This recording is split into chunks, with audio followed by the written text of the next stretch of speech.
બુદ્ધિ કોને કહેવાય? કારણ કે આ બધી શોધ સંશોધનો જે કંઈ અત્યારના વૈજ્ઞાનિક આપણે બધી વિજલસો માણીએ છીએ એ બુદ્ધિના ચમકારા છે. એટલે સંસાર વ્યવહારમાં જે કુશળતા એનું નામ બુદ્ધિ, પરંતુ પરમાત્મા, પરમાર્થ અને સત્સંગમાં જે કુશળતા એનું નામ સદબુદ્ધિ.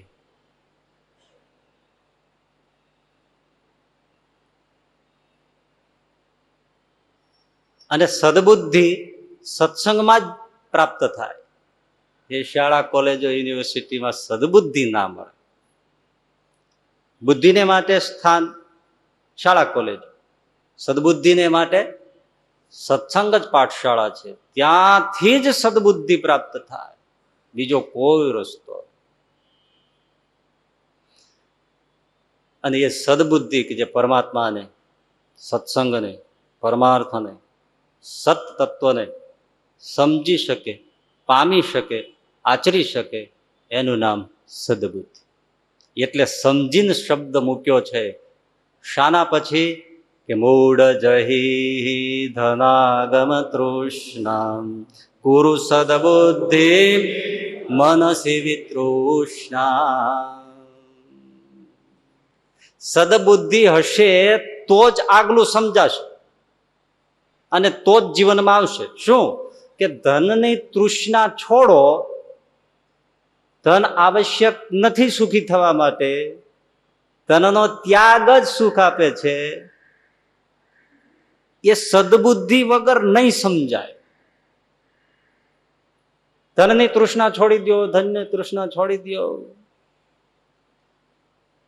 સદબુદ્ધિ વગર નહીં સમજાય. સમજાય છે વાત? જે બુદ્ધિશાળી છે એને તરત વિરોધ પડશે. શું ધન વગર શું કરવાનું? પણ પેલો ભેદ એ છે કે ધન છોડવાની વાત નથી, ધનની તૃષ્ણા છોડવાની. પણ છતાંય ધનને સાવ નિરર્થક ગણી ફેંકી દેવું એ સદબુદ્ધિ વગર ન થાય. મહારાજા ભર્તૃહરિ હોય, મહારાજા બાજંદ હોય, એ બધા બુદ્ધ હોય, તથાગત બુદ્ધ હોય, ચક્રવર્તી સમ્રાટ છે, એ છોડીને નીકળી જાય છે. એ બુદ્ધિવાળા નીકળે? સદબુદ્ધિવાળા નીકળે, બુદ્ધિવાળા ના નીકળે. સમજો, સદબુદ્ધિ બહુ દુર્લભ તત્વ છે અને સમજવું પણ દુર્લભ છે. એટલે ધનાગમ તૃષ્ણા, ધનની, સંપત્તિની આ બધી તૃષ્ણાઓ, આ બધી તમે છોડી દો. ક્યાં સમજાય છે? ગમે એટલું સાંભળીએ છીએ, છૂટે છે? તૃષ્ણા છૂટે છે? કારણ કે બુદ્ધિ છે, સદબુદ્ધિ નથી. સદબુદ્ધિ હોય તો ક્ષણમાં છૂટી જાય. બુદ્ધિનો સદબુદ્ધિનો રસ્તો બહુ જ અલગ છે. ખરેખર તો આ વાત વિચારવામાં એટલો બધો આનંદ આવે એવી વાત છે આ, પણ સમજવી એટલી કઠણ છે સદબુદ્ધિની વાત. એટલે જ મેં પહેલા કહ્યું, જો સદબુદ્ધિ આવી જાય તો જીવનમાં બસ ધન્ય થઈ ગયા, દીવા દીવા થઈ ગયા, દીવા દીવા, પરમ પ્રકાશ પ્રવર્ત. સદબુદ્ધિ શું કરે? બુદ્ધિ અમુક જ જોઈ શકે છે, સદબુદ્ધિ એનું જોઈ શકે છે. બેયનો રસ્તો અલગ છે. આ કાશ જમીનનો ભેદ. એક સાધુ એની ઝૂંપડીમાં બેઠા હતા. એમાં એક ધનપતિ આવીને 1000 એ વખતની સુવર્ણ મુદ્રાઓ કે સુવર્ણના સિક્કાઓ કે જે ચલણમાં કોઈન્સ કે હશે એ એમણે કોથળી ભરી અને સાધુને ચરણે મૂક્યા, પ્રણામ કર્યા. બાપજી લ્યો, સત્કાર્યમાં વાપરજો. અરે ભાઈ, તું વાપર ને, મને શું કામ વચમાં દલાલ નાખે? તારે જ કરવું સત્કર્મ, તારે હાથે કર, મને શું કામ? નહીં નહીં બાપજી, અમને ઓળખાણ પડે નહીં, ખોટા રસ્તે જતું રહીએ અમે. તમે જ વાપરો તો તમને પ્રોપર એનો ઉપયોગ થાય અને અમને પણ શાંતિ થાય અને સન્માર્ગે દ્રવ્ય જાય. એટલે આપ સમજી શકો, અમને ન સમજી શકીએ. બહુ આગ્રહ કર્યો. એટલે સાધુએ કીધું, પણ આ રાખવું ક્યાં? એને ચેલાને કહ્યું, ભાઈ આને વળી પ્રોપર વ્યક્તિમાં ઉપયોગ કરાવો છે, લે બેટા જા. અતિશય ગરીબમાં ગરીબ માણસ હોય ને એને આપી દે, જા અત્યારના નિકાલ કર. એટલે ઓલો ચેલો 1000 સુવર્ણ સિક્કાઓ લઈને નીકળી ગયો. ગુરુએ કહ્યું હતું, ગરીબ નહીં, અતિશય ગરીબને ગોતવાનો છે. હવે એ તો જલ્દી જડવો મુશ્કેલ પડે. બધે જ ફેર્યા, ખૂબ રખડ્યો, પણ કોઈ અતિ ગરીબ કોઈ જડે જ નહીં. સાંજ પડવા આવે, બપોરના સૂરજ ઢળ્યા, ગુરુએ કહ્યું છે કે આપીને જ આવજો.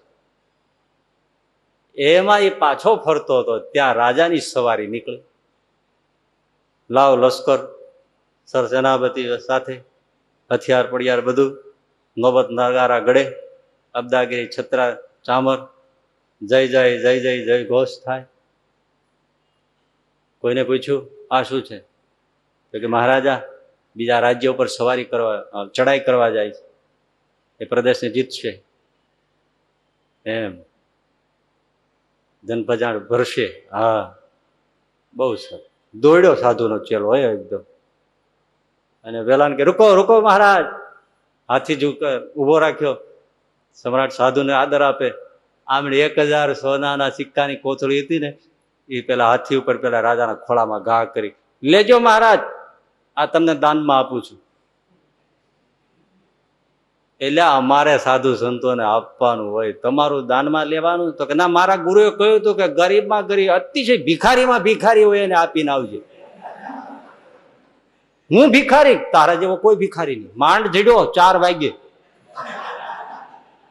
અતિશય ભિખારીને ગોતવાનું કહ્યું તો તું માંડ મળ્યો છો. હું ભિખારી? સમૃદ્ધિનો પાર નથી, કોઠારો ભર્યા છે. હા, તારા જેવો કોઈ ભિખારી નહીં. આટલું બધું ભર્યું છે તો એ જાય છે શા માટે? હજી લૂંટવું છે, હજી કોઠારો ભરવા છે, એટલા જ માટે ને. એટલે તારા જેવો કોઈ ભિખારી નહીં. કો વા દરિદ્ર, મણિરત્ન માલામાં શંકરાચાર્ય મહારાજે લખ્યું. જો આ વાણીએ સદબુદ્ધિમાંથી જ આવે. કો વા દરિદ્ર. પ્રશ્ન કર્યો શિષ્યએ કે દરિદ્ર કોણ? શંકરાચાર્યએ ગુરુ મુખે જવાબ આપ્યો, યશ્ય તૃષ્ણા વિશાલા. જેનો તૃષ્ણાનો કોઈ પાર નથી, એના જેવો કોઈ ગરીબ નહીં. તમે કોઈ પણ યુનિવર્સિટીમાં પૂછી આવો તો ગરીબ કોણ કહેવાય? આ જવાબ મળે. બુદ્ધિનો જવાબ જુદો, સદબુદ્ધિનો જવાબ જુદો છે. સમજાય છે ભેદ? સદબુદ્ધિમાંથી જ નીકળે, ભારતમાં જ નીકળે આ જવાબ, બીજે ના નીકળે. કો આ દરિદ્ર યશ તૃષ્ણા વિશાલા, એ ભારતમાં જ જવાબ નીકળે. આ મનીષીઓ છે કે જેની તૃષ્ણાનો અંત નથી, એના જેવો કોઈ રાખ નહીં, એના જેવો કોઈ ભિખારી નહીં. આ તત્વ સમજી શકે એ સદબુદ્ધિ.